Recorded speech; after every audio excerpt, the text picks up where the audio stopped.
go right for the penis. I never let it go. All right. Thank you, Mike. Phone number for Loveline, 1-800-LOVE-191. Fax number 310-854-4455. I'm Adam Carolla. That's Dr. Drew. Dr. Drew is a board-certified physician and addiction medicine specialist. Tonight, we're happy to have David Alan Grier here. What's up, fellas? How you doing?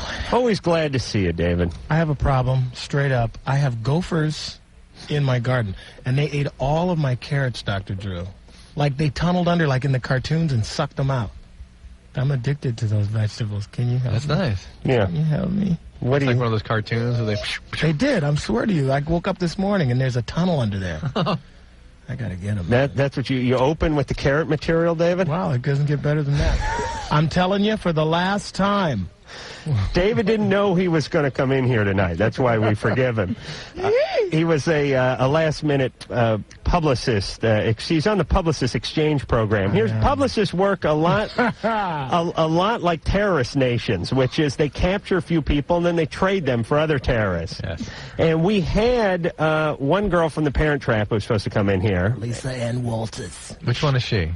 She's the other one that's in the Parent Trap. Because we just saw it on Sunday. Did you? She's the maid or something? She's the maid, that's what I thought. She's really funny. And then Elaine Hendricks was supposed to come, but she blew us off the last second. Right. So wait a minute, I'm the third I'm getting out of here. No, Elaine and Lisa, and we're supposed to come together. Oh, boy. Yeah, so what happened is the guest fell through. The publicist felt bad, but guess who else she represents? David Alan Grier. She represents me. Shall we tell him now? Everyone who calls in has to sing their questions. Oh, that's good. I'm having a problem with my penis. It's too large at the base. A little too much musical comedy. Thank you so much. Wait till they try to rhyme herpy. Twerpy? David's one of our favorite guests because he's smart and he's got a sense of humor. Thank you. Now, David, should we? I don't know what you're up to. You were doing the Damon show last time we spoke. Canceled, but thank you. And I'm aware of that. One of the reasons why Dr. Drew and I have been talking an awful lot. I see. Trying to. Yeah, I just did a movie in Toronto with the beautiful Vivica Fox. Oh yeah, she is foxy. She is fabulous. Yeah. And so we just wrapped that about a week ago. What is that, Booty Call 3? Very funny. He's a funny guy. No, it's called In Your Shoes. What's that about? It's about two people.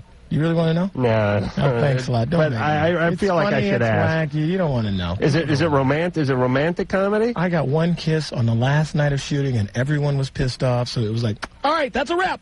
Vivica Fox wasn't. Hold on, Drew. Stop monkeying with your phone right into the microphone. I'm trying to turn it off so it'll just vibrate or something. Well, see Drew's pager's on. What happened to your pager? It just won't work. Okay. How do you know it's not working? It's got an antenna with a line through it. It's telling me it won't work. Okay, why don't you take the phone, give it to Sherry. If the phone rings and it's important, she can bring it in here and give it to you. You guys are like an old gay couple. Stop it with the bickering. Right. Thank you. Is there some homosexual tension between you? Have you ever just wanted to do Absolutely. that? Yeah. Boom, boom. Hey, bend over, pick up a dime. He keeps asking me to do that. What does that mean? I can tell you, Drew, if you bend over, you pick up more than a dime. Be at least $10. Oh, look out. Oh, yes. In nickels, though, so it's going to take you a while. Yes. Believe me, it wouldn't take Drew more than 10 to get down there. No. All right, I'll tell you what, let's take some calls. Yeah.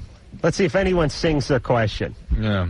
Should we try first with Glenn? Shout-outs to my boo. Hey, baby, what's up? I'll be home later. Glenn? Punkin'. Yeah, this is Glenn. Hi, I'm 27. What's up? Hey, I got a question for Dr. Drew. Yeah. You guys are doing a great job, by the way. Thank you. My girlfriend seems to think her breasts have been shrinking a little bit, and she thinks that if I ejaculate inside her or if she ingests it, that'll make them grow. Yeah. Have you ever heard anything like that, Dr. Drew? Yeah. Have you asked about bogus calls? No, I used to tell my girrrment that all the time. I'm sure people have told. I heard her if she took the elixir orally. That's what I told her. It would help. That's what he's. Oh yeah, it's a miracle grow. No, it's a serious question. Really? Yeah, she seems to think that because I used to come inside her, and she seems to think since I stopped doing that her breasts have been shrinking. Was she on the pill when you were doing that? She's on the pill the whole time. Was she on a different pill before? Same kind of pill. Because some pills will cause more breast growth than others. Why did you stop doing that? I like to do it better outside. It feels better. Uh-huh. I guess I watched too many porn movies, but it feels better outside. Uh-huh. I see. You mean by your own hand? No, with her. Her own hand? With her hand outside her. Do you ever do? Is it coitus interruptus? No. I mean, He does it intentionally. You stop right at the point of orgasm, and then you keep your mind open there. She finishes you off, right? Basically. Oh, okay. Right, well, she is I'm gonna not. get in my car. She is not going to garner any special potions or nutrients. I'm sorry to tell you. So it doesn't make a difference. It does not make a difference. Well, Drew, it's not a totally illogical question, is it? Couldn't it be her diet? Because I read this one thing about this man and this woman were on a desert island, and her diet changed, this woman, because they were eating like fish and like grubs and coconuts, and the first thing she said, her boobies just flattened right sure. Well, if you lose weight, you lose fat. That's she did lose some weight. She lost about 10 pounds. Oh, absolutely. That's the first place. Always in the McDuffies. But there's another interesting little twist here. There are something called phytoestrogens. There are plant estrogens out there. But aren't those the estrogens that fight a lot? No, they're phyto. They're plant. This close to shutting David's mic off. We're only 2 minutes into it here. And they do have some estrogen activity. I mean, if she was getting her hands on something from a health food store or something, that might have been adding to some breast growth. And no way am I recommending people who want breast growth should go out and do that. This is not a good idea. I mean, any excess circulating estrogen is not necessarily healthy for you. All right. Benny. Hello. You're 23. Uh-huh. What's going on there? I want to ask Dr. Drew, just Drew, and nobody else but Drew. Okay. It's that Ginger. was fabulous. That was wonderful, Ginger. Yeah, that was good. Wonderful question that you have. This is Benny, actually. Don't listen to Drew with the ginger cramps, a Gilligan's Island reference. Hey. Go ahead. Okay. I've been on several antidepressants, and right now I'm on Zoloft, 200 milligrams a day. It's a lot.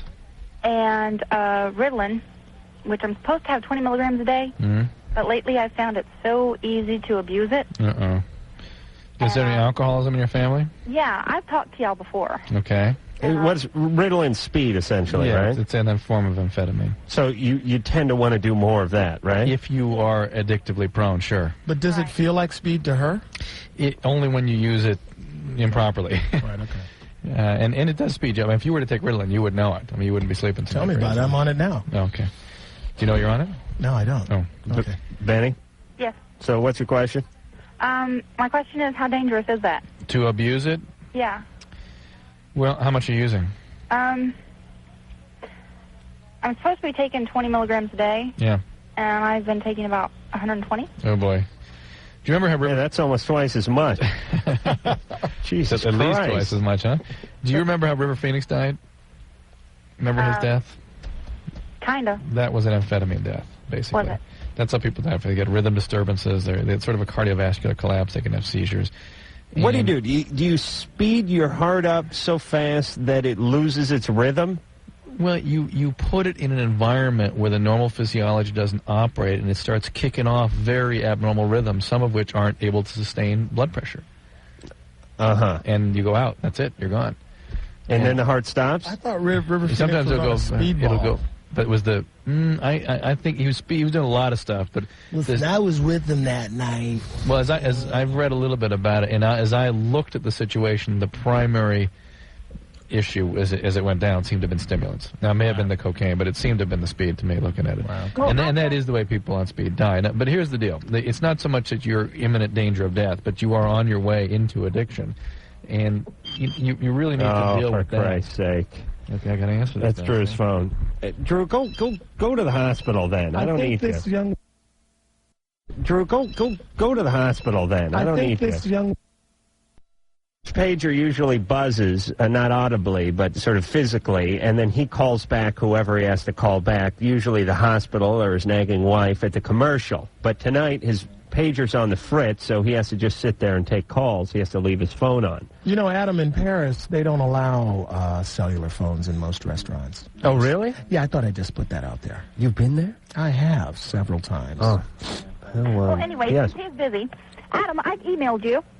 I don't know how that crap works. I can't even set my alarm clock. I really can't. I swear to God, tonight I tried to use my VCR. I had to leave the TV and the VCR on. I could not even set the timer on the thing. Okay. All right. So I don't check any of it. What's it say? Does it say anything good? It says, I love you very much. I love both of you. Oh, thank you. I didn't finish with Benny. So, Benny, the deal is, though, you've got to tell the scotch that's prescribing these two medications, plus the Zoloft and the Ritalin are a potentially dangerous combination. You're taking huge doses of both. There's a serotonin excess syndrome that you can get into, which is another potentially dangerous problem, deadly problem. Talk to your doctor. Be honest about what you're doing so you can get treatment for the addiction. And that may even, by itself, if that's properly treated, take care of your mood disturbance by itself. Well, how long have you been doing this? I got rid of her. Adam's merciless. No, she's on hold. She can, Drew, please. She can hear us. We can't hear her. Benny and the Jets. Megan. Yeah. You're 16. Yeah. You're on with David Alan Grier. Hey, what's up, Megan? How you doing? Hi. I love your work. Thank you so much. Yeah, he's good. Thank you, Adam. Yeah, he is. Very funny. Megan? Yeah. Aren't you supposed to be singing something right about now? I don't sing. I think you can. It's part of the therapy, dear.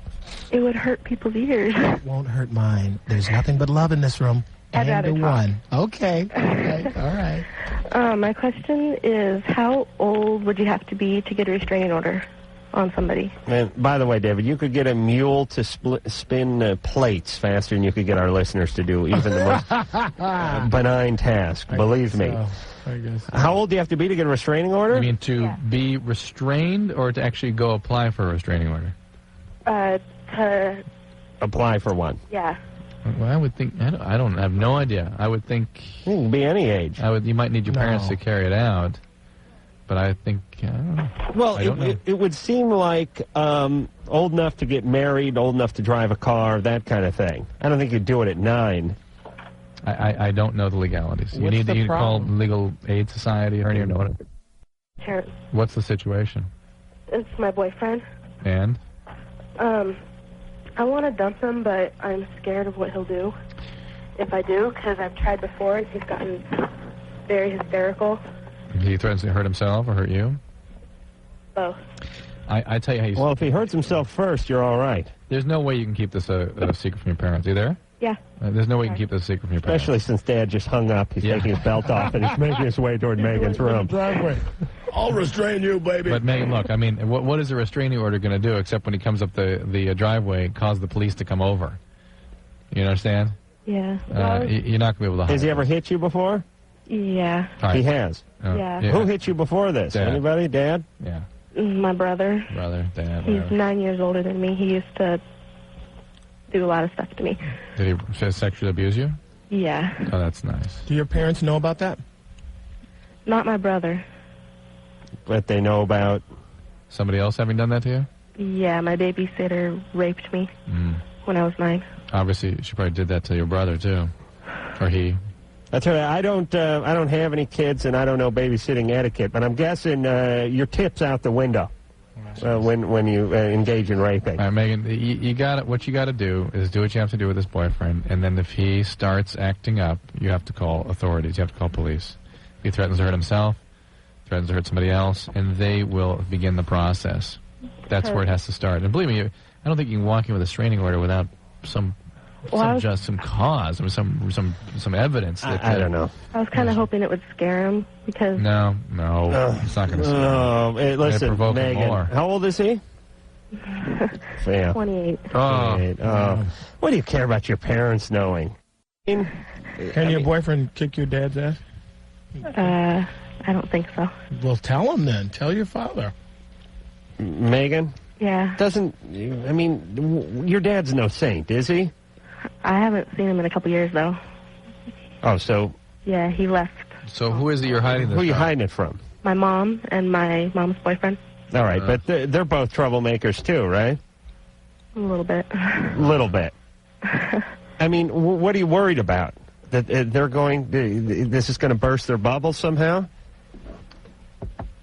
I don't know. No. I just don't want my mom finding out. All right. It's too late. All right. Threatened to put me in a foster home, and Why? just because I'm gotten in a lot of trouble. Yeah, but she doesn't even know where this all came from, Megan. I mean, she needs to understand the history here. She needs to understand more so she can do the parenting, hopefully, God means for her to do.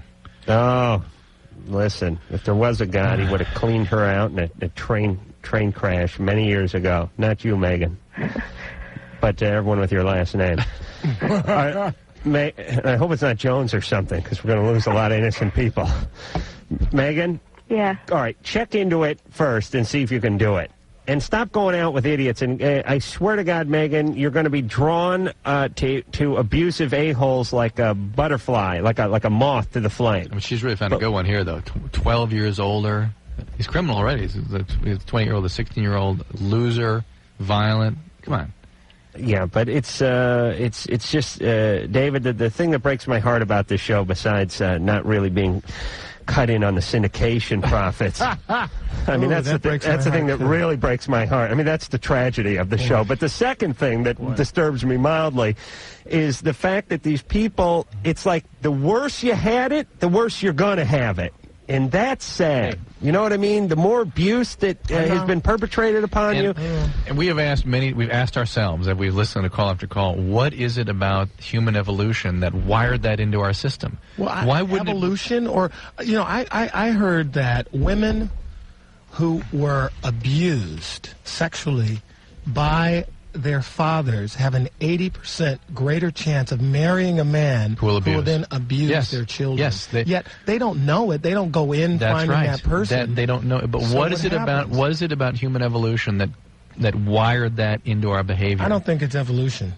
I don't think it's evolution. I think it's what was done to them. You know, you're saying evolution. I don't. No, we don't mean the act was evolution, but that the brain system that component that is within human beings and is in the chemistry.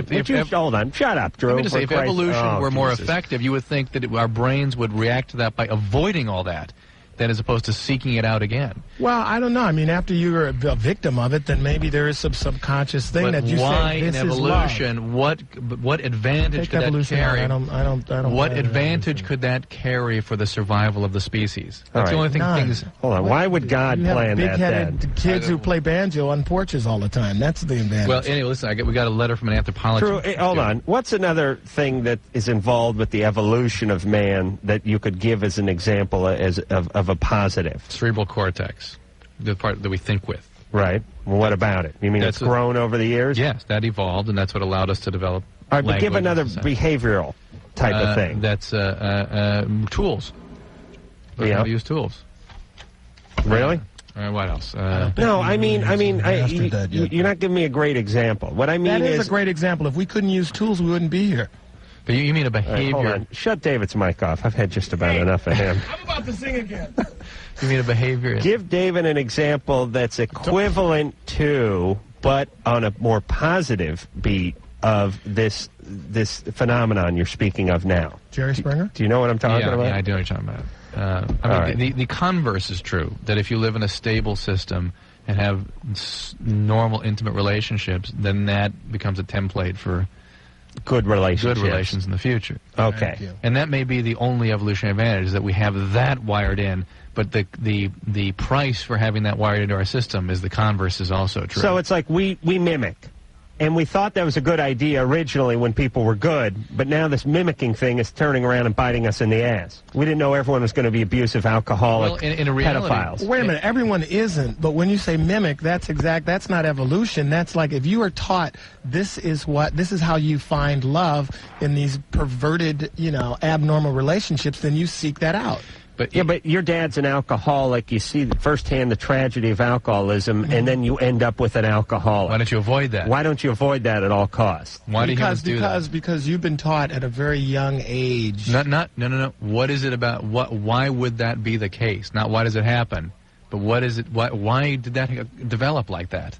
From a humanistic standpoint. From a pure abstraction, if the human were developed in a more healthy evolutionary way. This is worse than Rock and Roll Jeopardy. But Yasmin Bleeth whooped my ass. Really? Oh, it was horrifying. Oh, but what an ass to whoop you with. It wasn't pretty. All right, hold on. We got to get into that Rock and Roll Jeopardy in a minute. Drew, do you want to read something about this? Well, the anthropology students sent us a letter trying to figure it out too, and I'm not sure they're trying to figure it out. Elliot Reynolds, thank you for the letter, and send us more because we're thinking about this too and trying to figure it out. I think it's just that it's a side effect. And the reason society was able to evolve as long as it has is it developed something called religion that basically contained these behaviors. Right.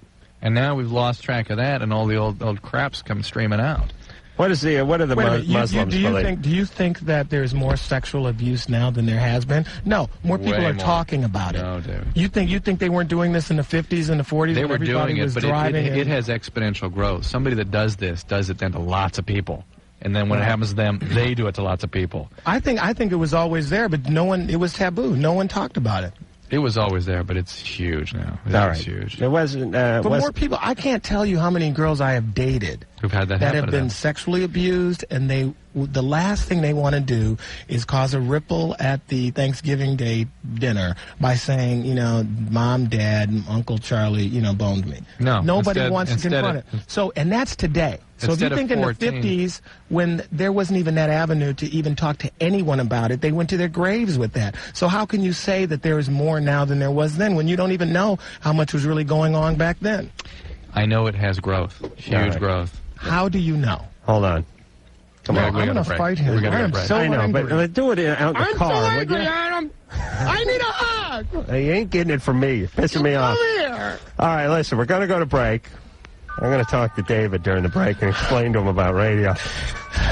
This is not his personal pulpit. I just feel people are Right. picking on me. You guys, your mics are bigger. Your headphones, you can hear more. Time out for me. Hi, this is Tom Arnold, and you're listening to Loveline with Adam Carolla and Dr. Drew. Yes, you is. And Tommy. the thought-provoking David Alan Grier Hey, is guys, here tonight. I want to apologize for that little outburst. Dr. Drew, thanks a lot for the medication, and I'm better now, Let's have new beginnings, new starts. No more singing. I Sorry, told you guys. keeping the samples in the trunk of the car is a good idea, Drew. I resisted having a syringe available, but you're right. During the You are. commercial, I had to hold down David while Drew jabbed a syringe into his thigh and injected him with what, Drew? Well, syringe, I think we're Ativan. talking suppository. You are my teacher. I knew he injected something. Ow. Brian, Yes, you're 21. yes. I have went to a doctor's for a physical, and they said I had tinea versicolor, and I was wondering how common is it? Just about everybody gets that at some time. What is it? If you ever seen people like Caucasian people during the summertime when Yeah, they get a white boys. tan, white Right, boys, I get you, man. they get the lighter skin, whatever their thing, and they'll get kind of blotchy white spots on their shoulder, sometimes face. You seen that? Yeah, I mean, it's like white. Little white Well- patches, and it's a fungus. It's called Malassezia furfur, and the syndrome is tinea versicolor. And you can just use some Selsun Blue shampoo in the shower every day. In about 4 months, it'll go away. Really? I got a fist fight with one of my buddies at the mall over that. Some black chick was coming, the other way, and I said, "Hey, that black chick's got white spots." And What? he said, "That white chick's got black spots." And before you know it, man, it's a fist fight. I am a very dark-skinned person when it comes to tanning. Yeah, so you can see and it. it's irregular with Yeah. it. You see it when you tan. That's when it comes out because the fungus blocks the absorption of sun energy, UV energy. So what's this Selsun Blue? What's dandruff shampoo do for Selenium this? kills the fungus. It's a fungus, man. Oh, okay. Kind of like our friendship on me, it's a fungus. Brian, basically everybody gets it. Look around, you'll see it on most everybody in the summertime. All right. And it's transmitted person to person. Adolescent kids tend to get it. It's not Next time, ask your doctor while you're in the office. Don't bother us.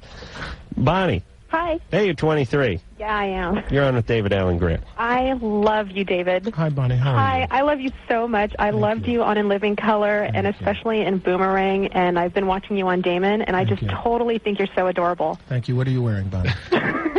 Just kidding. Don't want to know, David. Just kidding. Okay. Actually, I had a question for Dr. He, by the way, is one of our favorite guests. Huh? Thank you, Dr. Yeah. Drew. Bonnie, it's all about The me. poor guys, we're dragging him back here 4 times in a year, It's though. true. He came in tonight. I swear to God, I thought we had to take him on a stretcher. No, I love being here. I love helping the children. Oh, God Well, we love bless you. listening to you. Thank you, Bonnie. So what's up? Okay.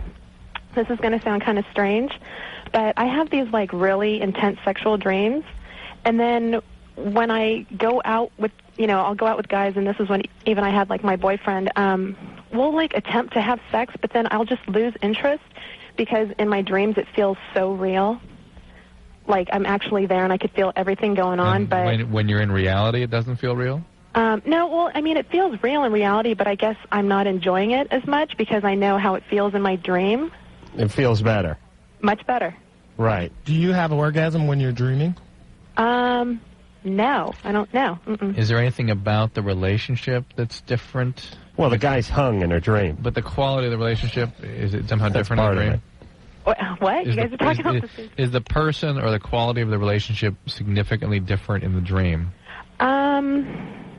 It's somebody that I'll think is really good looking. Not that I don't go out with people who I think are good looking, who I'm attractive to, but it's not just about looks, it's personality also. But I guess in my dreams there's no real personality. Right. It's a dream. Adam, you're in my You'd dream. get along well with Drew, I was going to say, but wait a minute. Hold on, wait. No, Adam, I dream about you. Really? Yeah, well, you're in it sometimes. What did I do to you in your dream? I'm not going to. Wait a minute, here, I got a I question. started whacking off halfway into it. Let's, wait, hold on a second here, David. I want to find out what I did to you. No, I'm not going to tell you details. Did I go down on you? Because that's how you know you're dreaming. No, I go you right for the didn't, penis. actually. I never let it go. I think you're really hot. I just think you're really good looking. David, black guys don't like going down on women. Isn't that true? That's not true. You are so wrong. Isn't that Let me true? tell you something. My girlfriend had to beat me off, and we were in church at the time. Oh, really? She's like, honey, please, I'm trying to pray. They hit David a hymn book on the back of the head. Listen, are you doing the same things when you're with your boyfriend that you do in the dream? No, I guess in my dream I explore more, and I'd like to in my relationships, but I think that I might freak guys out. And it's not that I'm into totally kinky, crazy things. So you need to feel more comfortable in your relationships where you can express yourself more fully. There you go. And You that's think what you that's need. it? 'Cause Yeah, simple is enough. I how mean, that's intimacy. That's vulnerability. That's exciting. That's what Well, you but need to have. I mean, if I've had like a boyfriend for like 2 years and stuff, and I still can't enjoy it to the fullest because I keep thinking of these dreams. I mean, Yeah, but it's also because you're not really being present. Open. You're not being present in these encounters. Can you tell your partner what you want, what you want to try and experiment? You have to be willing to risk vulnerability. There you go. That's what falling in love is, isn't it, Okay. Drew? And Yes, that's why I love Yeah, you I so guess I much. Will you sing that for me, please? I love you. All right. So, Bonnie, what is it that you want to try? I mean, without being too... Although the fact that you're attracted to Adam does lead me to conclude, hang on, that there's some abuse in her past. But besides that, that's not nice. And some in your future if we ever meet. Adam, I plan on meeting you somehow. Let David finish sexing her down. Go ahead. Hold on. What is it that you do in your dream or that you would like to try with your boyfriend that you just feel too inhibited to tell him? Okay, well, there's just like where I live, there's these balls that are put on, and like people will dress up and stuff. And when I mention this to like guys that I'll be hanging out with, they just look at me like, oh my God, I can't believe you do that. So just I can't believe she does it. What the hell are you talking about? Balls, balls. like a those, ball. those Basketball? like, erotic balls and stuff. I don't know what the hell. You know what it is? learning. It's like fetish balls. Remember where we met, Drew, and you had that thing on, that leather outfit? Drew was so high on X, he doesn't even remember that. All right, so night. Bonnie, this is more evidence. And if you need fetish in order to function sexually, I mean, this suggests that you're tied up somewhere. Where do you live, by the way? Hopefully. Bay Area? Get it, Dr. Drew? Man, Fetish. you're so tied up quick. somewhere. Woo! Hey, Dr. Drew, let me ask That's why you they something. have this How long table have you been reads married? Monday morning. How long have you 7 been years. You and your honey bunny never, put some spike heels on and If anything, I want to be dominated. She never hog-tied you in the old bed there. Do you guys think that's strange? I mean, like, No, look, Bonnie, it's nothing wrong. You shouldn't be ashamed of it, but it does suggest that there's something, you need. Can I suggest something? A lot of times, Bonnie, half the time when you're with a partner that you can at least talk about your fantasies, every fantasy you have doesn't mean that you actually want to do it. But you should be in a relationship where you're open enough so that you can talk about all these things, and that in and of itself would turn you on, and then boom. All right, that's enough. Bonnie, yeah, Adam. where do you live? I What live in the city? Bay Area. I knew it. All right. Why? Why Didn't I say that? Because no other place has these weirdo balls. Yeah. You know what I mean? Or a bunch know of what she was talking people about. that are sort of sexually ambiguous, pay $10 at the door, and then they just sort of dry hump to the oldies. That's going to be a new workout tape. I'm going to put out dry hump into the oldies. Bonnie, I have a book for you. With a It's called- foreword by David Alan Grier. called Female Perversions. I think the authoress is named Kaplan, if I remember right. Female Perversions. Define perversion, Dr. Drew. Not so easy to do, frankly. Exactly. But hang on a second. Attorney called us and said that a 12-year-old can apply for a restraining order without parental consent. Right. Family code numbers. This must be California. 6301 Civil I want Procedure one number against both of you 372. bastards. Our callers know everything. And Ruby. the other thing, Bonnie Bonnie can meet you because we're starting to film MTV again. So what's that mean? Oh, she can come down and see us? Yeah, Get that metal detector. Don't go there, Adam. Don't go there. That's it. I like Ruben and Andy. What's she talking about here? Ruby? Yes? Ruben and Andy, huh? Oh, I'm sorry. I was talking to my friend. She's waiting here. All right. Gee, I'm sorry. Okay, you're 15. What's going on? Well, shut up. Turn it off. Okay. Well, oh my God, I'm nervous. I'm having sex with my boyfriend, and I don't know. It's just okay. I told him, and he got his feelings hurt, but I don't feel nothing. How old is he? He's 16. He's gonna be 17. And you're 15. Yes. And she's going to be 14? Huh? And he has sex with you, but you don't feel anything. Well, we are, but I just don't feel nothing. It's like. And you never did, right? You never have. What? You never have. Oh, it's my first time. What do you mean? You never have felt Hold anything on, with him? Ruby, Yeah, you at the drive-through now, or are you talking to us? I'm sorry. It's just this phone's not good, but I don't know. It's nothing satisfying or nothing like that. It's not what I expected. I just want to know what's wrong with it. Is it me or You're just Not 15. you. You're 15 years old. Also, what a I'm lot of thinking. guys, when you're 17, Dr. Drew, go right for the bacon, don't you?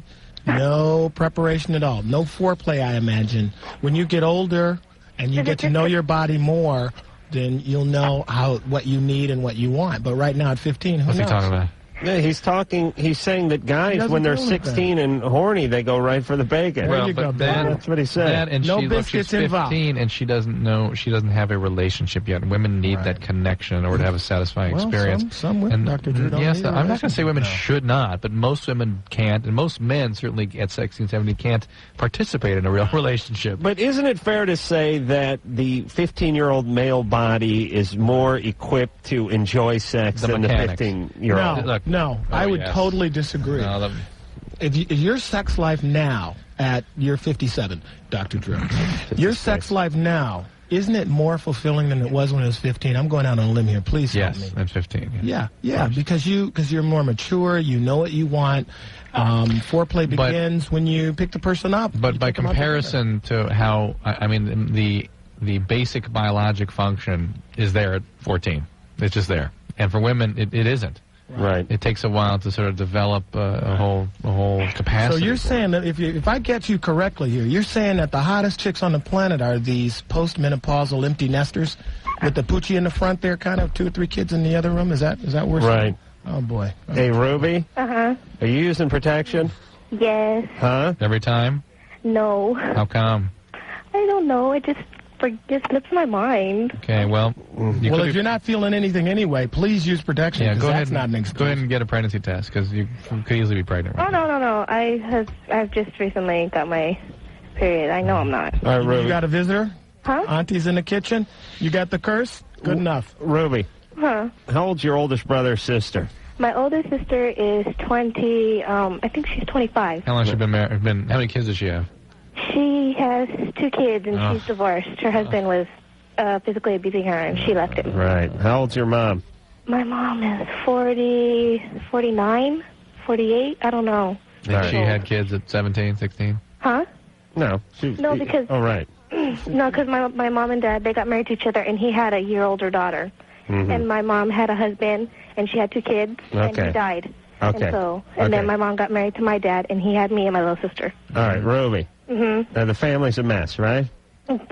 Yeah. Okay. Let's not make your family a mess, too. Your new family. Your potential new family. Yeah. Can we just do that? Wait till you're 25, 30 when you really got your head So spread out. it's not Right? Wait till she's 25 before she has sex at all? No, before she has kids. Right. She's working on kids right now, basically. Please, Ruby.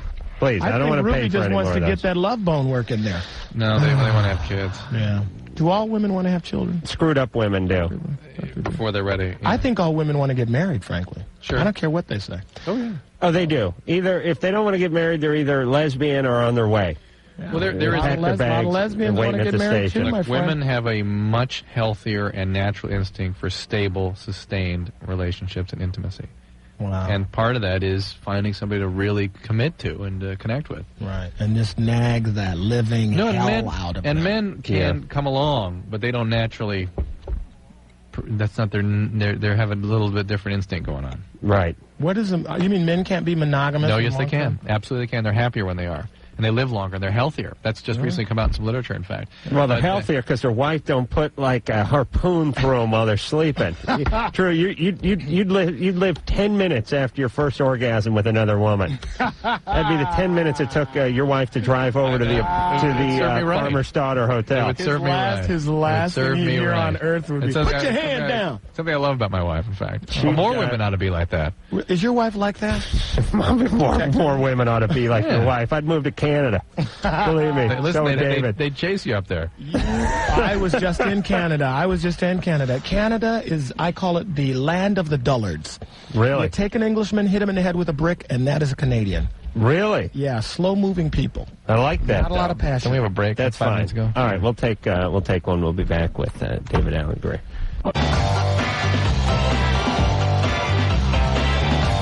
Hello, this is Squiggy from Lenny, and when I need some love advice, I listen to Loveline with Adam Carolla and Dr. Drew. All right. David Alan Grier is here tonight. Solving problems, my friend. Helping the kids. Helping the babies. Nothing in particular to plug, unless you do have something in particular to plug. I don't come here to plug. So many times the big-time Hollywood stars like myself say, hey, see my movie. I'm sorry you're addicted to heroin. It's not here. Not here, my friend. Right. I'm here for the little babies out there calling in that need some help, need some love. God bless love is the David. answer, Dr. Drew. Am I right about that? Mm-hmm. What are you writing down there, Drew? He's writing his address because we're good friends, Adam. We're good friends. We hang out all the time. Seriously? Oh, yeah. No, you don't. We box. Drew doesn't hang out with his shadow. It's not all about race with Dr. Drew. He's Puerto Rican. A lot of people don't know that. It's Drew. Dr. Drew. Real name. He's Puerto Borin is what he is. Do they have it? That'd be your race, Drew. Puerto Borin. Jonathan. Yeah. You're 15. Hey. What's going on? David. Hey, what's up, man? Big fan. Thanks a lot. I've been watching you since In Living Color. Thanks a lot, man. I was just wondering, what did you do to get to where you are now? Well, to answer you quickly, someone told me once when you start acting, you have to be talented enough to make it and stupid enough to keep trying. I hear that. And in a nutshell, that's what it is. You can't, if someone can tell you that less than 1% of the actors in America make $5,000 a year, and you say, okay, fine, I'll do something else, you shouldn't be an actor. So that's what I did. I started locally, and I worked, and now here I am. So you did stand-up for a while? I actually didn't start stand-up until Living Color because people called to book me, and I just took advantage of it. Okay. Yeah. Did you go to school? Yeah. I went to the Yale Drama School. I went to University of Michigan. I'm the most educated actor you could ever meet. Is that right? Yeah, man. You got to study. Whatever you want to do, you got to study. Yeah, because that's what I want to do, I want to be an actor. I'm reading. Yale School of Dramatic Arts. There you go. True. You know what you can do there? I don't know where you live, but every city has community groups. They have improvisational comedy. I'm in Sacramento. Yeah, I'm sure if you try and do some research, you can find some type of theater group or comedy classes or anything, or just start working out in clubs on your own, writing your material, and work and go about it as a job, and you'll get ahead. Yeah, I started a few routines. Well, what do you got for us? Do you have anything, Jonathan? Hit me with your best joke, man. Let's go. No, all right. Well, I got it written down. It's just all right, well, go get it. My life. Can you go get it? No, but I'll try to tell something. All right, tell me your best joke. Not too long, but hit me with it. No, I don't mind how long it is. Well, where is it? Where's it written down? No, I got it in my head. It's all right. I repeat it a lot. Go, man, go. Let's hear it. All right. Well, let's pretend like we're in a club. Okay. Engineer Mike, do you have any kind of environment music? It's your big shot, man. No. Okay. Let's go like we're in a club. All right, we're in a club. All right. Hey, everybody. Hey, what's up? Hey, we're in a comedian song. Hey, so what? I want to try it. Okay. Go. All right. So, I had my family reunion the other day. My aunt, she got up and she was talking about some stuff. She was like, she used to point to everyone. And I was like, hey, oh, crap. Sorry, dude. Well, she said, she told me, I remember you when your penis was this small. And I'd be like, yeah, I'm glad it's not that small anymore. And, Dave, man, get up. The guy's in the middle of a set. Right, go ahead. Yeah, what's going on? Go ahead, man. Keep going. All right. And, I'm the fat kid, all right? I got some stuff happening. I get in trouble for actually taking off my shirt in the car. I'm just trying to keep cool. It's pretty hot up here. Okay, that's it. I'm nervous, you know. Oh, okay. No, that's that cool. was funny, man. Keep going and get into treatment. Dr. Drew, come on, get into it, man. Hey, Adam. Yeah. You're pretty funny, too. All right. Thanks, man. Thanks Hey, a lot. coming from And don't Jonathan. forget me when you get famous, man. Don't you ever do that to me again. You leave me hanging with this guy? Were you going to let him do an HBO special? I'm kind of fat. Well, you know, I don't know where the joke was, Mike. It strikes me that it's cruel. It's hard. This acting, comedy, whatever you're doing, even radio. Well, you know what, Adam? I want to cut this right here. Dr. Drew is sitting back from the mic, so uninvolved, so superior with your little cellular phone. Why don't you come join the party, Mr. Doctor? Okay, I'm not a doctor. Okay? Adam didn't go to medical school. Big deal. That's right. That's right, my brother. So we have a man who went to Yale. Yeah, not jail, man. Yale. Deal with it. All right. Drew's the biggest, fierce, and educated black man. It really is. He is. That's his darkest nightmare. It really is. Yeah. You are my teacher. He invites me over to his house. He gets loaded and just tears into me. You think you're something? Your Yale diploma and you joke? You're a funny man. No, it's nothing but love here. That is so Drew. But you know what I was going to say? I was going to say that the odds are stacked against you in ever making a penny performing. On the other hand, if you're Robin Williams or you're a brilliantly blessed actor, then you have then it's 100% in your favor. I mean, statistically, you're screwed, but it's up to each one of you.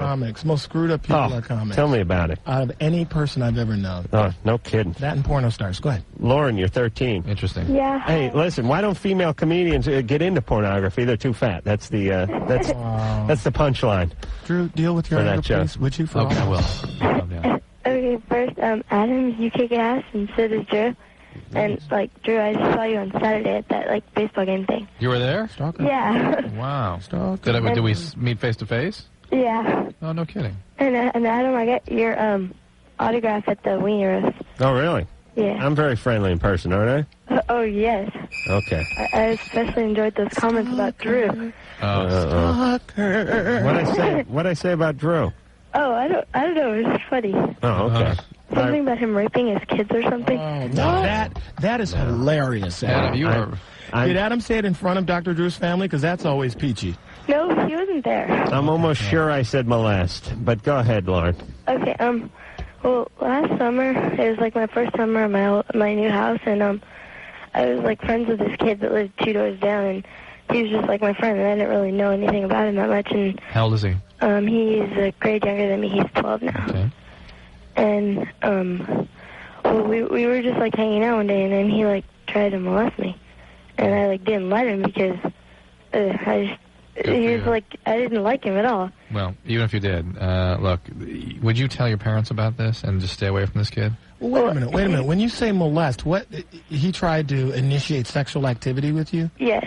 Well, is that molestation? How old is he? It's a sexual He's a year younger than me, but he's 6'2", 150 pounds. Okay, that was a moot point. Go ahead.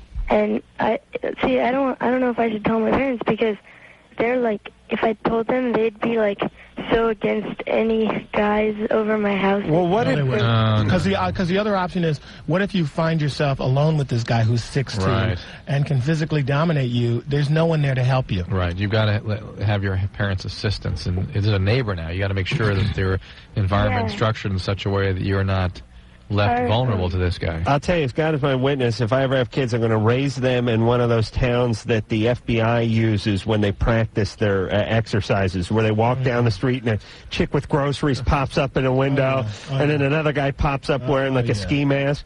That's the town. I'm going to rent that town and raise my family there. I'm with you 150%. That's why I don't have children, Dr. Drew, because I would be like the father in Shine. I told you all that. Right. I don't want to go out of the house. Our other next-door neighbors, they just moved out because he molested a little 4-year-old kid. All right, you're in trouble. And it's the same kid? Yeah.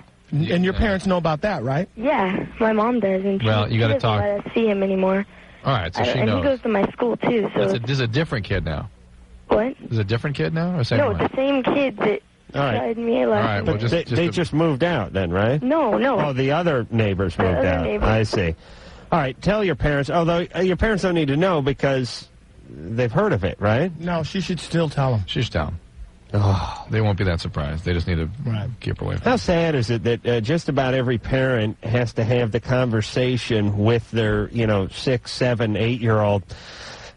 If an older gentleman tries to touch you down there, you must be his special friend. You know what I mean? We have a whole thing going on. You do? Strangers and private parts and screaming, and the only time you hit somebody is when... Oh, like the hooked on pedophiles and or whatever. Then we how do you teach them without freaking them out?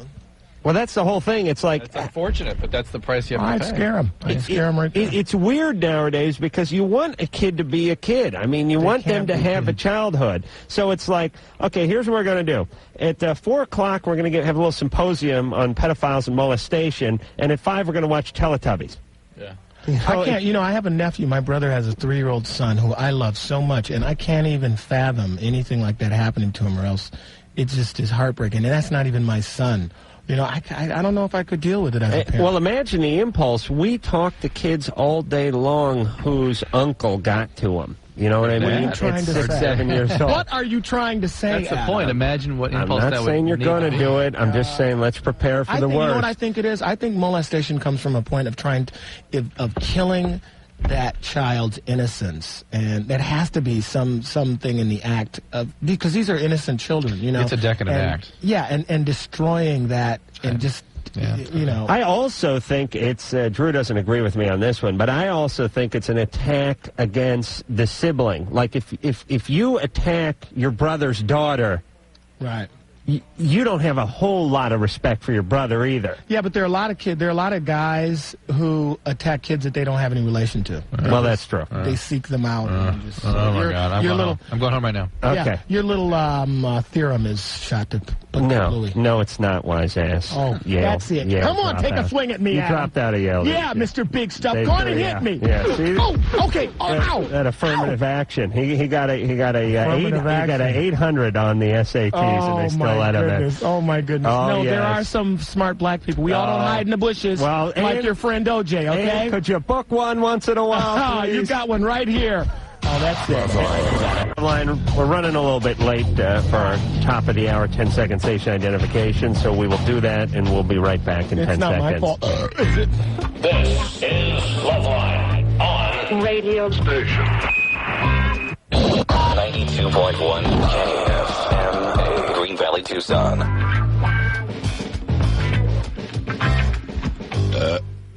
Really? Yeah, we met with all these. David Alan Grier is here tonight.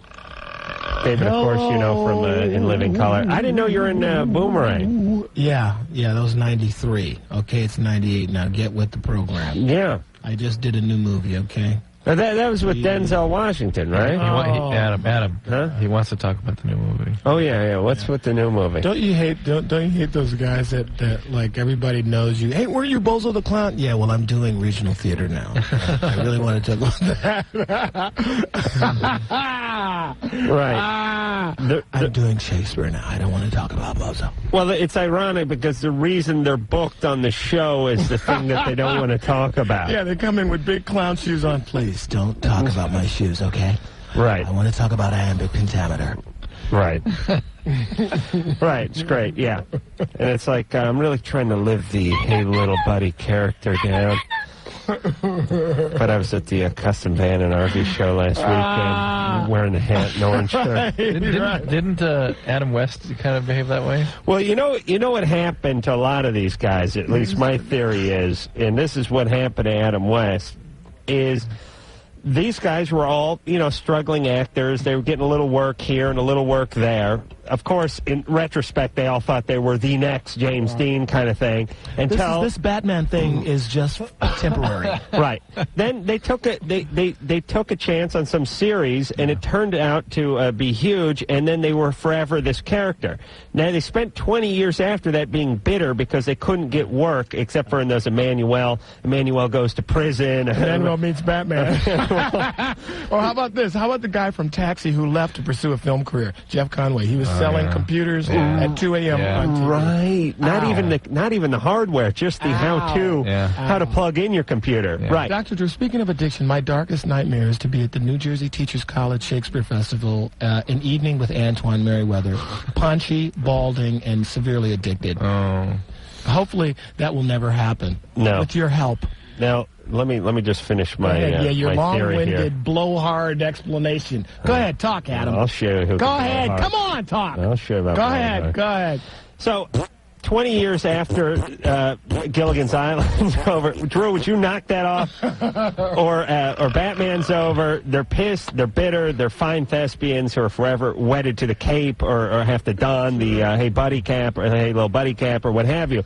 But then, somewhere about 15 to 20 years after it, they figure, hey, screw this. Yeah. I'm going to make some money. After the third wife. Yeah. Right. Like the guy Radar, you couldn't mention MASH. She was in the movie and the television series. Right. Really depressed because of all Gary the Bergerac. money he was making and just really down. That always happens. But then what it is now, and then is 20 years later, they start showing up, they Fully decked. They show up at their doctor's office, right. they're wearing the hood, Right. So they just go with it. That was the point. That was the point of this whole 5-minute spiel. Hey, but here's the real point. If you have enough talent and enough horsepower, you can pull yourself out of the grips of any stereotype. Well, my thinking is, if they're really stuck there are other jobs in the That's world. what I'm saying. And Be like Paul Peterson. He's like really angry at all children who have to act. That's his job. Who's he? He was a kid on, was it Donna Reed's show? Oh, right. Yeah, they're all pissed, right? Because they all those kid actors grow up to be trolls. Oh, yeah. The cuter you are as a kid, the uglier you are as an adult. Gary Coleman punched out some. First of all, to have to go and pick up a security guard, I think I'd have been punching everybody right there. And his little uniform is little. Yeah. It's little, so it's like a miniature.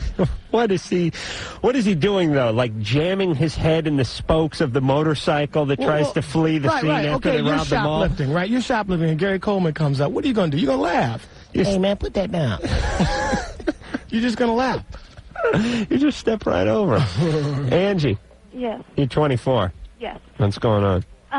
I recently got prescribed birth control pills, and when I got home, I read the little informational pamphlet in there, and it said if you had been diagnosed with depression or had been on medicine for depression, to let your doctor know. Sure.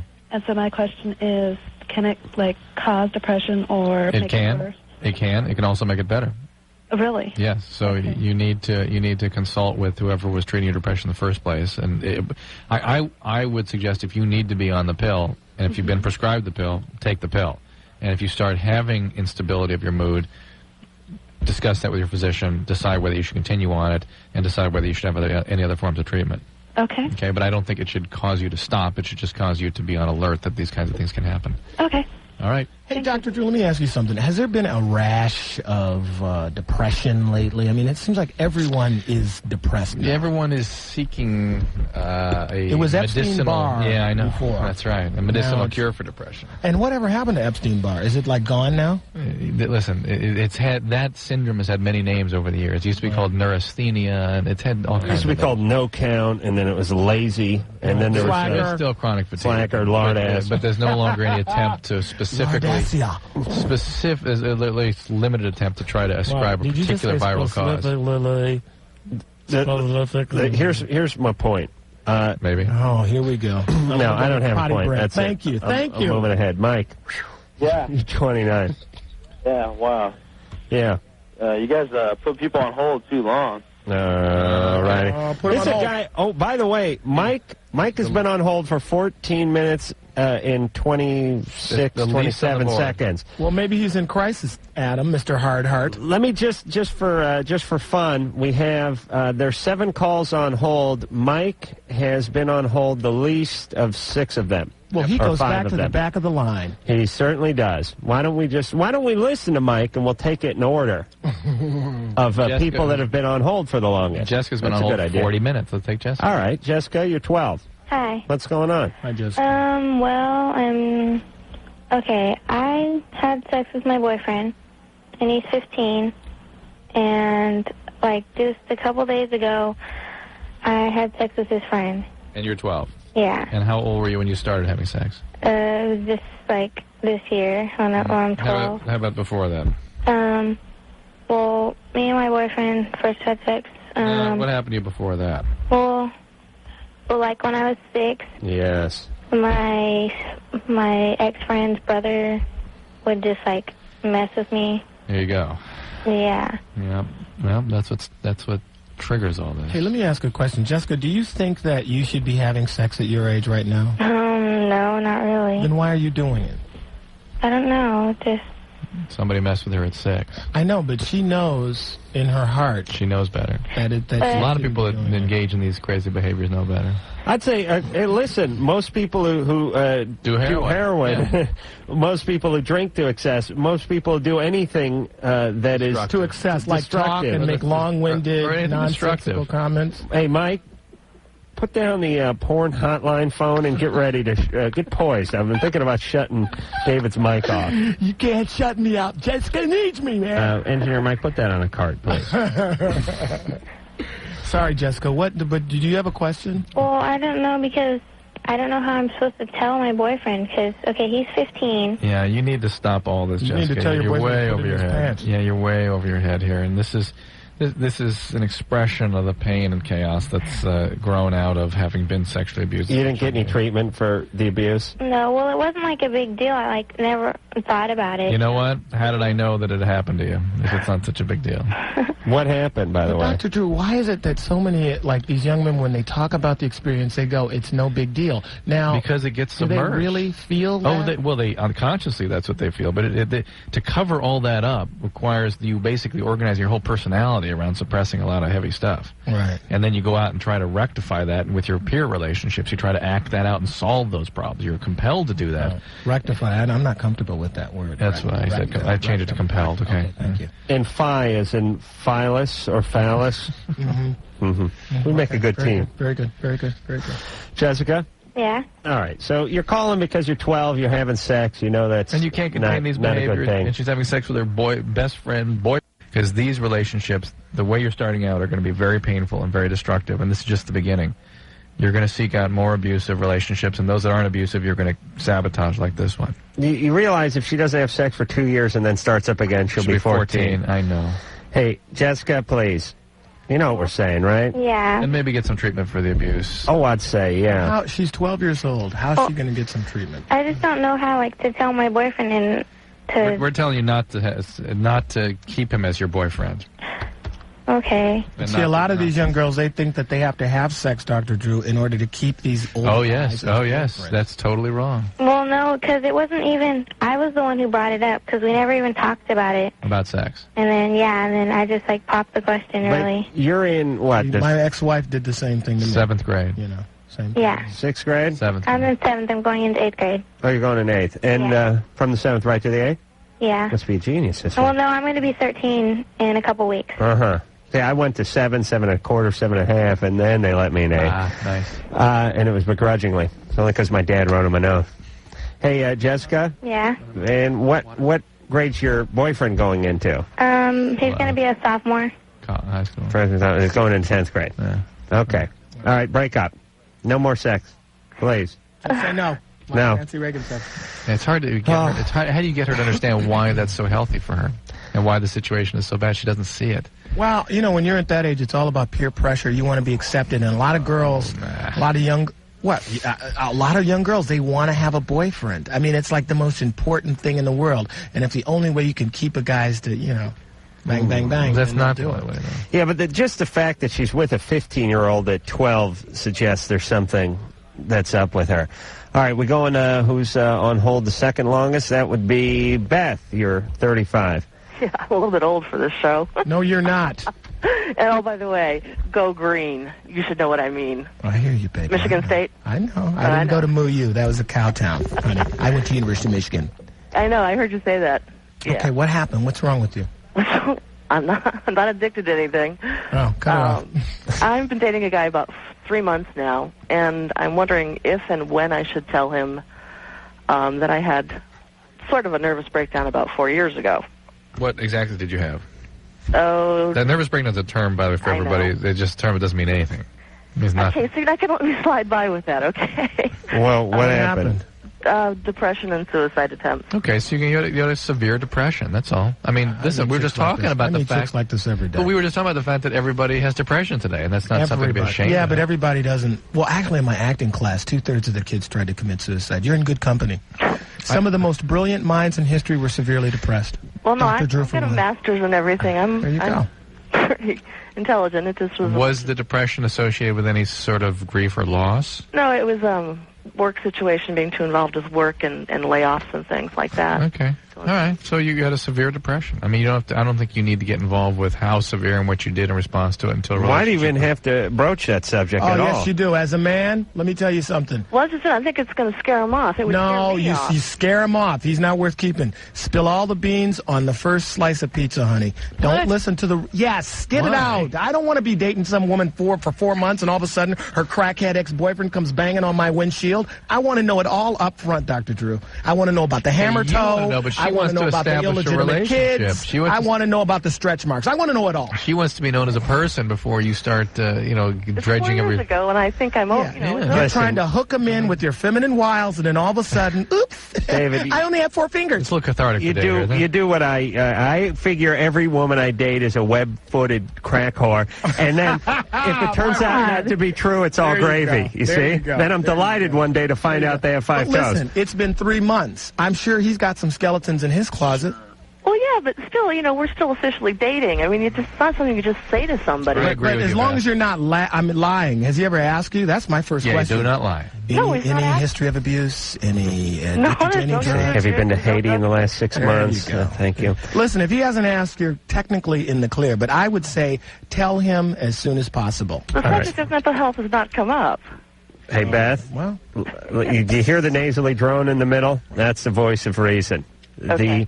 The advice that David is giving you is negligent, and it's bordering on criminal. By the way, I do have a homosexual inclination. All right, I can feel that under the console. I want to hear what Adam says, boy. Come on, what? You don't say anything that's not germane to your relationship and what's going on. He's talking about germane, not as in Jermaine Jackson. If it may not be Tito, you could have gotten, if you're better, if you're out of the woods, if everything's fine, good.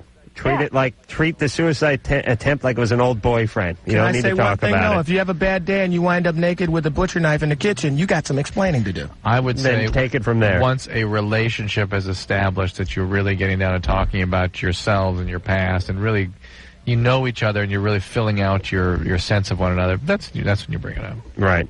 Let me tell you how I am in a relationship now. If the girl so much as says, one time in junior high, I plug both ears and I start doing I start singing "My Country to Sweet Land." My fingers in my ears. That's right, because everybody's got a story. I can't take another story about I got pink eye one time when my old boyfriend whacked off on my head. Oh, yeah. I can't take another one of those. Yeah. Oh, yeah. My ass still isn't right. I swear to God, this guy was wearing a Super Bowl ring. Oh, boy. Tell me about it. Hey, that was me. Mike. Yeah. This is Mike. You're 29. This is Mike. Oh, Mike. Oh, I don't want to talk to Mike. No. Yeah, let's talk to Mike. Oh, we're going in order if on hold. That's basic. Isn't Mike Mr. She's Lippy? basically there, except for this one. So. No, I'm no longer Lippy. Okay, he's learned his lesson. All right. Yeah, Adam, that's a powerful button you possess. No kidding. Man. I love that. Anyway, my question's for Drew. Yeah. I've been dating this girl off and on for like 2 years. She's a stripper. She's almost 30 years old. She wants to move in with me, but she doesn't possess a checkbook or like any form of responsibility. She lives with her mom. She doesn't want to find a new job. I mean, she's a beautiful lady, but like I said, she just doesn't want to improve herself in any way. She's a stripper. Yeah, strippers are like She was a stripper when you met her, right? Yeah, but still, man. I mean, she's my girl. I mean, come on. I know, but here's the problem. You meet a stripper, then you want to change her. No, I don't. No, I don't want to change her, like her personality, or like the way she thinks. But it's just I mean, the persona. It's disgusting me. Yeah. Yeah, I know, but you have a lot of work ahead. Listen, I lived with a stripper for a while. You did not. Did Well, it's when I was living at home with my mom, but okay. No. I don't want to talk to you then. No, let me tell you, she didn't make a dime, believe me. He saw my mom in a thong back. Did she give like? She had hand money out. Did she give lap dances and stuff? All right, She stood in one place and they danced around her like she was the sun. They did laps around her. Yeah, you guys Drew was slinging them. more animosity. She did lap Come on. pulling. What? Help this dude out. All right, listen to me, Mike. Let me. I swear to God, I'm a sage, and I'll give you a couple pieces of advice. She is where she is because she brought herself there. Right. That's number one. She needs that. 30 years old. She needs that. She's 30 years old. B number 2 is the reason she lives like a drug dealer is because stripping is tantamount to that in terms of the IRS doesn't know what you're up to. Right. Everything's in cash. She probably, Yeah, pays. just think if your whole bank account smelled like your butt, Right. I mean, you pay, you pay your parking tickets in singles. You stack up 33 singles and you send it off to the courthouse. You pay everything in cash. You spend the day at the beach and you work at night. It's like. And they make more money doing that than they could do anything else. They get sort of addicted to the whole lifestyle. Now, That's the thing. She wants me to go to other strip bars and hang out with her. And it gives me money. This is chaos. And when I do it, Mike, it's chaos. And if you convince her to get out of this before she's ready to get out of this, she will resent you.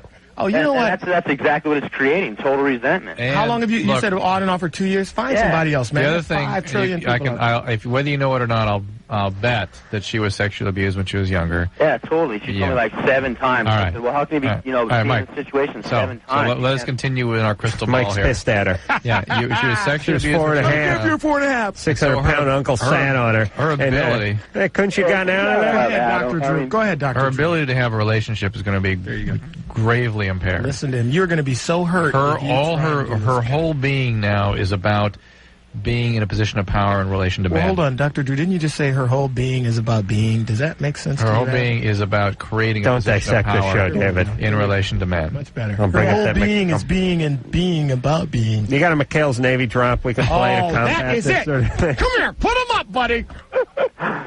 All right, Mike. So you're going to be, even if you get her to change her career, you're going to be in trouble here. It's going to be a chaotic That's relationship. true. Because I'll tell you what, if she's a secretary, she's going to have a G-string on, dancing topless in the office. You don't want that. That's right. And God knows where that Rolodex is going to be.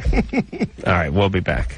But she's afraid he'll stay just a friend if he doesn't Well, think she's no, going to have a baby. even if we just stayed friends, that'd be perfect. I'm just saying, if the relationship went further, Are you guys knocking boots, though? I mean, is it that kind of friendship? No. You don't. So you don't have sex with this guy? No, I haven't had sex since I divorced 4.5 years ago. I just don't know anybody can raise more than 3 kids in this day and age. Well, forget about the kids. No sex in 4.5 years? No, it was a choice I made to be celibate. You grow a new hymen? I don't know. Do you get like really horny sometimes, really though? Small. But don't you get like really horny sometimes? No, I'm very good at satisfying myself. Believe me, she's clogged up 3 landfills with the battery she's shot out of that. No toys. Let me tell you how she does. She uses that vibrator. You know when you see this guy skeet shooting, and they go pull, and then they fire the gun, and then they cock it back real fast, and the 2 expelled cartridges shoot out the back. She does that with C-cell batteries. It's she whips it, she cranks the vibrator in half, the 2 expired batteries fly out the back, a little smoke drifts by, and she puts in 2 fresh ones. Wow. But yes. The other thing you should be aware of, Penny, is aside from the risks to you, there's a reasonable risk of multiple births, pregnancies, triplets and twins. Come on, 38 years old, and 60-year-old women having babies now. Yeah, but she already has 3 kids. I don't know anybody raising more than 3 kids. What do you do for a living? What do I do for a living? I'm a cook. Okay. Have another baby. Unless you're my cooking. friend does a really good job, and he has a very nice home. It's All right, but you're a cook. Yeah. You make food. And you're going to be the one I raising make really these kids. good food. All right. All cooks think they make good food. And by the way, No, you I've been told I make really good food. Not that I think I do. Of personally. course. You should make good food. That's all you do. For Christ's sake, I make decent food, and I don't even cook. All right, so listen to me. Go for it. You got 3 kids. You're a cook. You got no man around right now. That's enough. Just take care of those straight. 38. And by the way, one of the girls will go lesbian anyway. And I had that thought myself. Right, so it'll be like having a boy. Adam, real quick, I think you've done really well. I've listened for a year and a half, and I think you've come a long way. Because it used to irritate me at nighttime, and I'd have to turn off the radio, but now I just love to hear your voice, and I can't go to sleep at night until I hear your voice. Is there a vibrator involved in that? That's right. Oh, Also, can you imagine the Penny's sounds 38. coming from that bedroom? Penny's 38, and God knows there are added risk at that age, too. So. Like what? Like what? Being pregnant. Pregnancy is a risky thing. I mean, listen, she's got 3 kids. She's cooking for a living. Yes, you can. Yes, you of course can. And if she had never had a baby before, it would be worth the risk. But she has 3, and she's already had her tubes tied. And she's a cook, so the odds are they're gonna be fat. No daddy involved. And they're gonna come out with a hairnet. Oh Lord. Angelica. Yeah.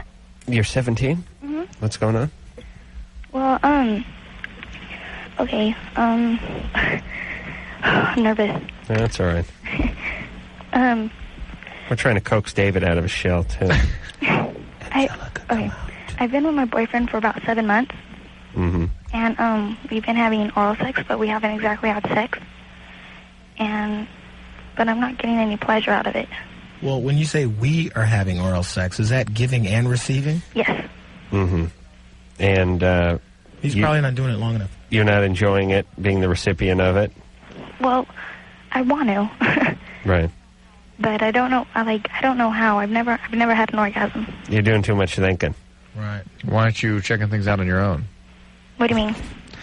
Say it, Dr. Drew. Masturbate. You can't even say the words, can you? Checking things he out is on your incredible. own. Diddle yourself. Go ahead and say it, Dr. Drew. Yeah. Can't even say it. I'm in my 30s. I live in an urban center, and I'm having sex. Really? Well, that's what he means. Yeah, explore your body. Get to know yourself. You know, you're still young, so, you know, it takes time to learn what you really want, what feels good with you. And if you're not in a relationship in which you can tell your partner, let's try something else. She doesn't know. Right. Well, you figure it out. Experiment. Yeah, it's like when you get a new baseball mitt. You don't go right out and play a game with it. No. You put a ball in it, you tie a belt around it, you have your dad park your car on it, you work some oil into it. You know what I mean? You play some catch in the backyard. You really work it in, you get the feel for it, then you hit the field. Angelica, do you have a baseball in the house? Yes. All right, can you have your dad park his car in your vagina?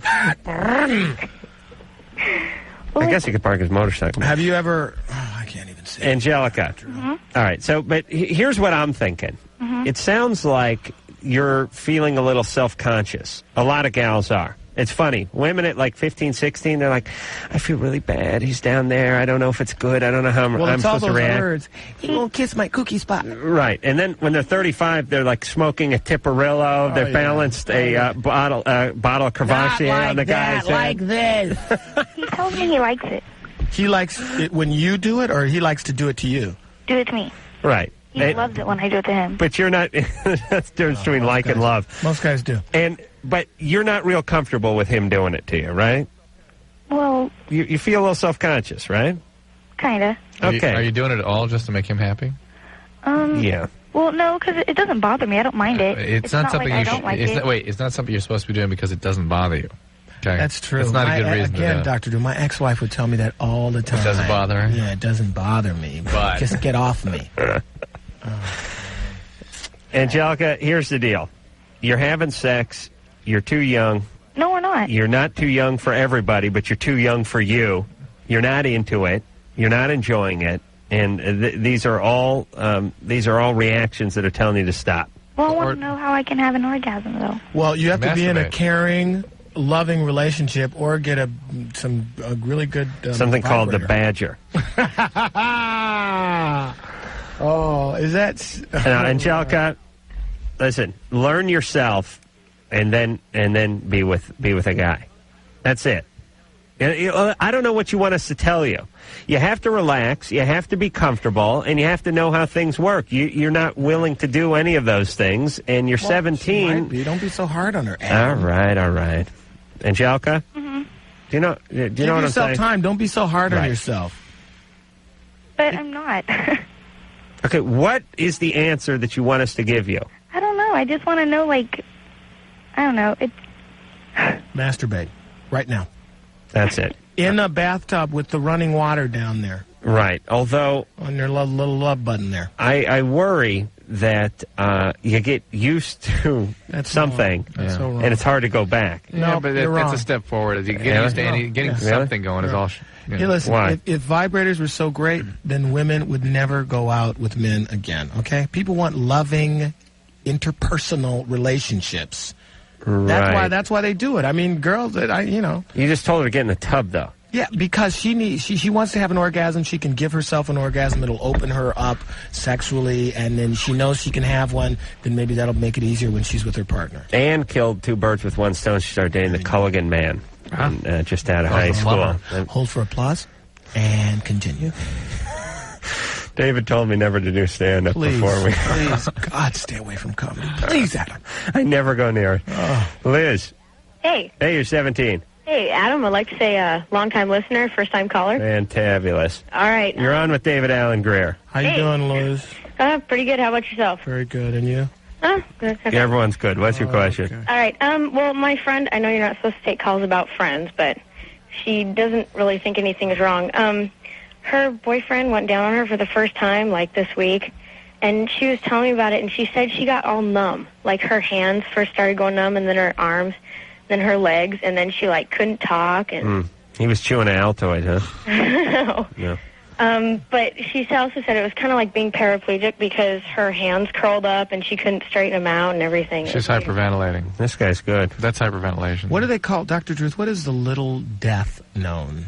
Have you ever heard that? That's like when a woman has an orgasm and it's so intense that they actually pass out momentarily. There is such a thing. There's a French term called, it's called the little death. You've never heard of that? Petit mort or something? Yeah, petit mort, like he doesn't know. Le petit mort. Oh,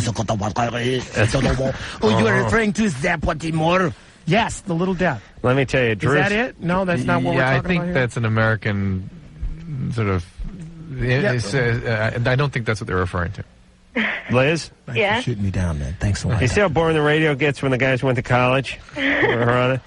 Thank God no other DJs are educated. Yeah, it's better to be uneducated. All right, she hyperventilated. Hey, I heard that, Liz. That's hyperventilation. She's okay? fine. All right. That's it. All right. That is. Did she enjoy it otherwise? Yeah, she said it was great. All right. Hey, Liz? Yeah? Have you ever had oral sex? No. No. Don't expect it to be anything close to that. You understand? Yeah. Ann said to go out with the same guy. Could you do that? He lives too far away. Oh, okay. She thought of that. All right, but he's got a tongue like a gecko. He could probably just open the window and get you. There you go. All right, Liz? Mm-hmm. Again, be prepared to be disappointed. Hey, I have a question about myself. I've never done anything like touched it or anything. Is that bad? I think it's just gross. Well, yeah, that's... Go ahead, Doctor. It's not good to think any part of your body's gross. First of all, What is the name of your little spot down there, your lady place? No, not mine. I don't want to touch a penis. I just think it's gross. Oh, that it. Oh. Well, try vagina. And my mom Maybe thinks I'm like doing every guy I know, too. Do you have feelings for women? That may be part of the reason why you have such an aversion to the penis. Mom has all energy going there. Do you ever see was a penis ever portrayed in a negative light growing up? No. No? No. What's gross about a big boy? A stick, a rod, a pipe. You know what I'm talking about, girl. My man thing. What's wrong with that? No. See, you're getting freaked out already. What is so freaky about a penis? I don't know. I think... Say it. Penis. Penis. Okay. I got to tell you, I feel like I should be sort of an in-between. Why? I could slowly get her... All right, I'm whipping it out right now. Yeah, and what I mean is I could go show Liz my penis, and then I could get her ready for David's. You know what I mean? Real ones, right? She's 17, and I'll be your character witness. All right, let's go watch the rest of that tape. All right, Drew. All right, we'll be back. This is Loveline. Loveline will be right back.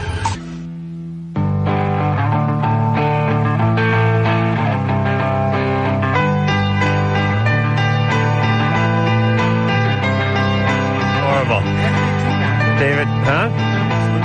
What are you talking to the mic? I can't hear you. I got headphones on. What do they do now? Do they live off of Ricky's money? Oh, do they live off of Ricky's money? Oh, the Dr. Nelson? Drew, no. I'm the devil. I'm having some sexual problems. That's David Alan Grier. Every time I have sex, I wind up with the person's soul. Hey, you know what's weird? What? Do they, all right, forget it. We got 14 minutes worth of show left. Let's just power through it. My Are you sure you don't want to plug something? Yes, I'm going to be appearing naked in Big Boys Theater in a week. Hey, stop it! Oh, what? Oh, Drew, you wrote something down. I don't have anything to plug, man. You know, Good. I'm here because I want to be here. So many times actors are, hey, yeah, sorry you're a crackhead, but listen to my show. Right. Oh, sorry, you know, you're having sex at 11, but hey, I'm doing a stand-up act. No, I'm not like that, man. I'm here because I care. How many movies you make a year? Usually about one. Why? Is that enough? It's never enough. Does it pay the bills? Ooh, it pays the bills. So here's the question. I do well. Yeah, you're doing all right now. I mean, never enough. You but know what's bad when you go? Hold on. You got to be making. If I had $5 million, if I made $5 million this year, that'd be pretty good. Because Right. your whole sense of reality is blown out of the water. Well, it's sort of like this. First off, you tend to spend as much as you make. Oh yeah. But number two, I told somebody once, because I've been poor my entire life, and I'm one of the fewer people I know who's really was well into adulthood and poor his entire adult life. It wasn't as if I graduated college and then started making money. I was piss poor until I was 31. Well, and how old are you now? I'm 29. Okay. I like to use a little hyperbole to get my point across. I'm 34 now. Mm-hmm. And I would say I'll bring in some of my IRS, some of my tax papers. I made like $13,000-14,000 a year. I was like 28, 29. Made $15,000. But the point is the most long-winded blowhard. What in the hell is your point?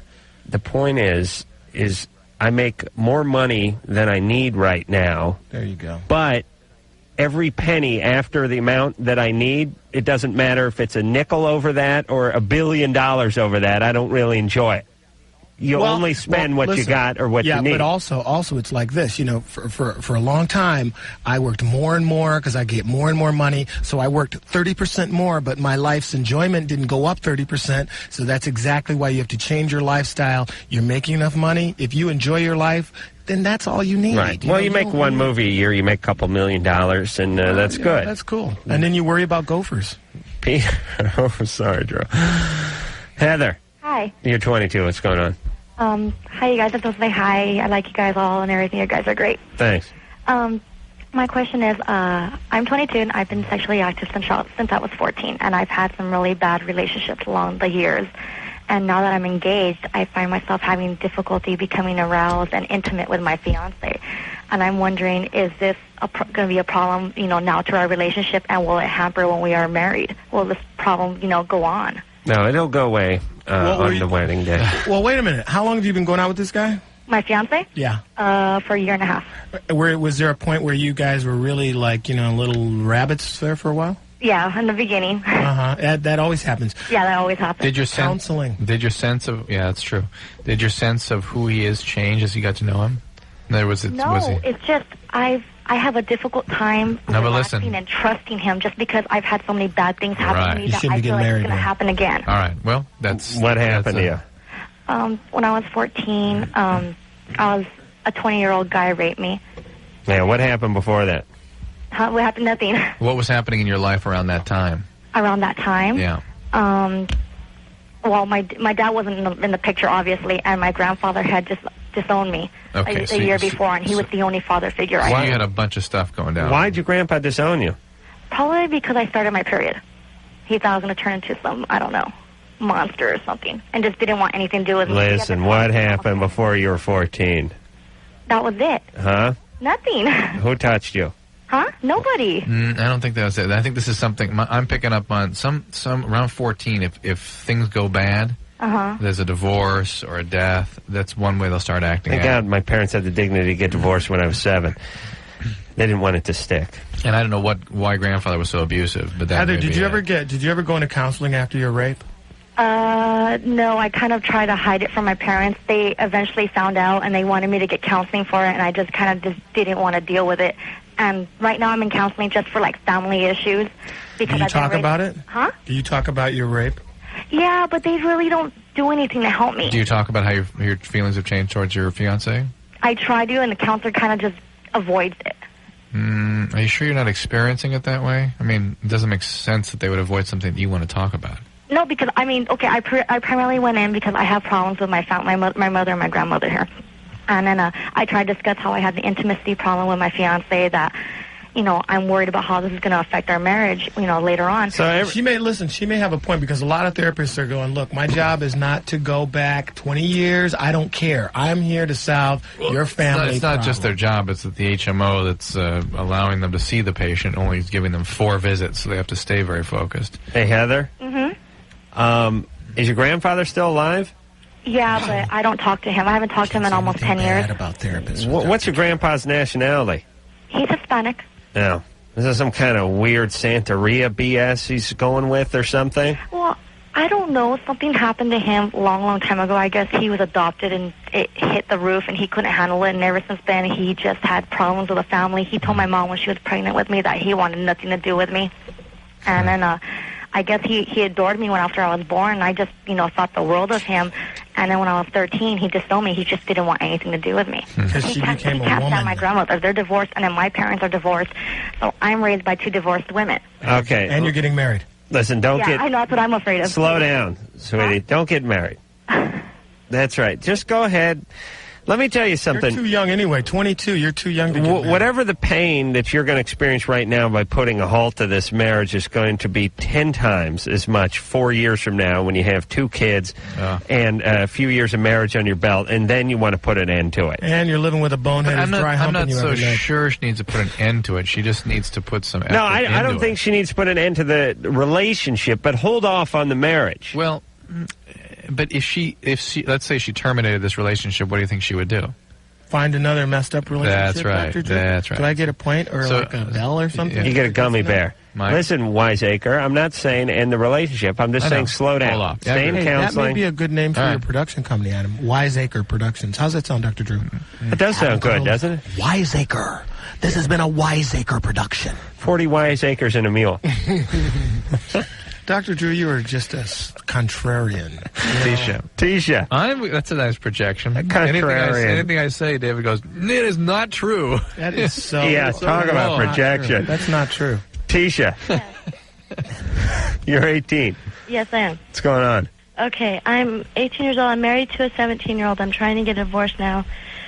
He's in jail. I have 2 children. I have one on the way with my boyfriend. He's 19 years old. He's been great since the day I met him. He's helped me out with the kids an extreme amount. Wow. He's been the nicest, sweetest guy I've ever met. He helps pay rent and everything else. I've always done it on my own. I don't feel the same way about him as I do my husband. I am like madly in love with my husband. Well, because your husband's abusive. Right, you need that. That's why you got a hard on for him. Right? Yeah. Of course. I guess. Because your dad was abusive or your uncle was abusive or... No, I grew up in a family. There were 6 people in my house, and we were beautiful. My sister Raquel and my sister Michelle, they're all doing great and wonderful. They're like absolute 100% perfect people. I mean, they have these great, wonderful lives. What happened to you? You know, can I say something? I cannot imagine what I would have married if I would have gotten married at 18. Oh. I just think that's way too young. And I had 2 children. Right. Okay, so Tisha, how do you explain your behavior then if everything was so wonderful at home? Where's your dad? Well, it was my stepdad, and my stepdad and my mother split apart after I had my first son. Where's your dad? My real dad, I haven't known him since I was 4. All right, so other than that, it was utopia, right? Okay. Okay, and what about your stepdad? What about him? What happened to him? I visit him every now and then. He lives in a different town. Mm-hmm. We moved away from him. All right, so no alcoholism, no abuse, nothing like that? Not really. No. He drank every now and then, but he was an alcoholic and he was never abusive. Okay. And what made you get be pregnant? You're pregnant again? 3rd time. Yeah. By, say, 18. Oh, honey, shouldn't the government get involved at a certain point? Put a stop to it. Who's paying for the kids you have now? Did you ever work in the White I House, Tisha? Did you ever work as a intern or intern at the White House? No. All right. So, Tisha, listen, you're not turned on. Here's the deal, Tisha. I'll put it in a nutshell because I got about 30 seconds here before we got to go to break. You're a little bit screwy. Fine, you're 18. You're supposed to be screwy when you're 18. But the idea is not to have a couple of kids so you make them screwy. I was screwy when I was 18. Drew was screwy when he was 18. And David was screwy when he was 18. Keep me out of this. I was not screwy when I was 18. behave. Point is he knew enough. He wasn't so screwy that he had kids. He was going to screw them up. You are now in jeopardy of screwing up 3 lives and 4 if you count your own. So, even though you're turned on by the guys behind bars, the guy who beat you, and God knows what set you up for that, because there's more here than you're telling us, it is your duty to be with the guy who will treat your kids with dignity, respect, and love. And stop having kids, for Christ's sake. I'm tired of paying for all of you. All right. Oh, you. Now you know I'm right. Yeah, you and your $32K a year. Now you're Mr. Big Stuff. Mr. Big Spender. All right. We'll be back. Oh, yeah, everybody now. Loveline, I'll be right back.